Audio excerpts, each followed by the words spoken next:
more than 25 years, Kay's unusual blend of visionary and execution savvy thinking has helped leaders like you see their organizations and markets through a new lens and help make better strategies and execution decisions. I urge you to pick up a copy of her book, and in fact, hopefully you put your name in for a drawing and you'll win a copy today.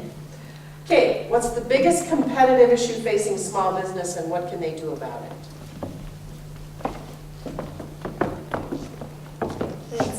Thanks, Linda. I have a cold, and I think it's going to be easier to be listening even with the new microphone. This will be better. I think the biggest issue facing all businesses, small and large, is this growing commoditization in all of our markets. I'm an economist by training, and it's just frightening how rapidly price has become dominant in most markets. And every business, every industry has its version of Walmart. And if you're not the Walmart of that industry, your industry, heaven forbid, you could become the Sears. So, here's my message to you. Price is never the reason why people buy. People buy on best value. Price only becomes important when they see everything else is the same. So imagine one of your best customers, and in their mind is a scale that says value on top, and on one side are the benefits you get from doing business with you, and on the other side are the costs.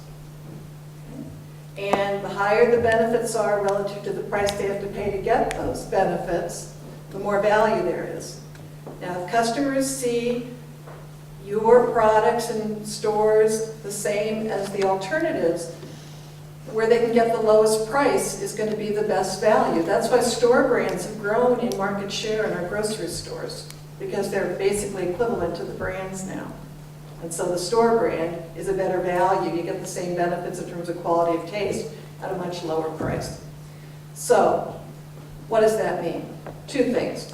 Number one, your attributes are not your benefits. And if there's one place that I see companies really making mistakes in their selling proposition, is they want to think about their attributes. So I'm going to pick on Jim Bradley because I think he's a wonderful business, and I encourage you to work with him. So he gets up here and he says, well, we've been around for 50 years, we're locally owned, we're members of Dane County Buy Local, yada, yada, yada. Those are his attributes. And I'm just sitting there thinking, you know, I have my own bank. But if he had gotten up and said, oh, you know, all that accounting stuff and banking stuff, you waste time as a small business owner on that stuff. If he had gotten up and said, we save small businesses time so they can invest in their business, you know, you'd have to listen to that. That's a benefit statement. You see the difference? So if Isthmus says to you, wow, we're great, you know, place to advertise because we've been in business this many years, we have this many publications that are issued every week, yada, yada, yada, my attributes, you might say, oh, I don't know. But if they say, look, we can bring you more customers than you've ever had, you know, or we can increase the return on the advertising relative to your other advertising sources, you have to listen. So think benefits.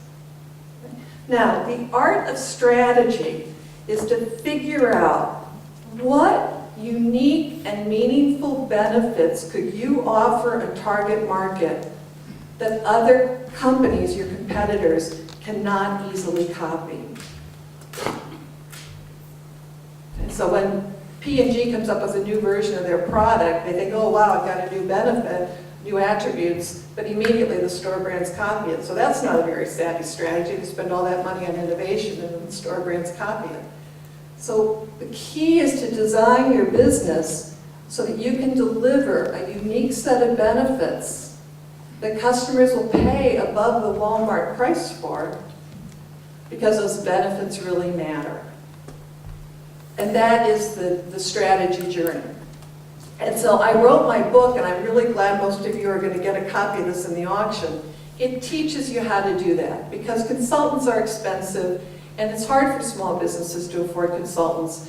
But good strategy consultants can help you get at this unique benefit statement that's very hard for your competitors to copy, and as a result, people will pay above the Walmart price for your offering. So think benefits, not attributes. Make sure your benefit statement is unique. The last thing I'd like to say is in this recession, you got to find new markets.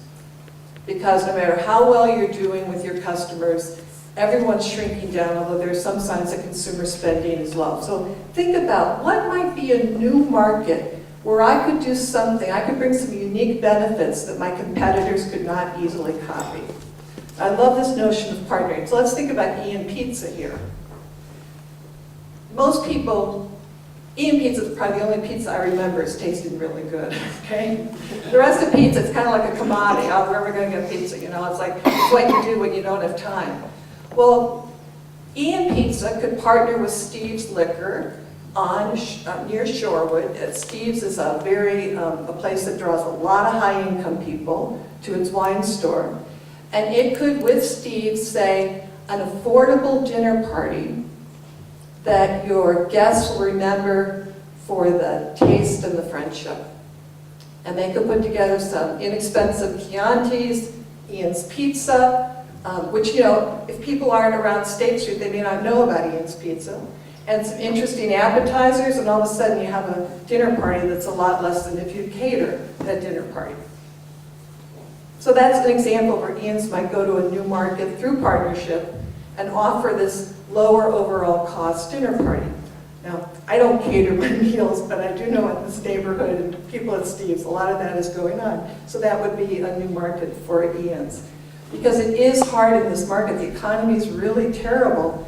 So you have to reach out and find new markets, but don't just go to any market. Go to a market where you think you can do something that would uniquely benefit that market in ways that competitors can't easily copy it.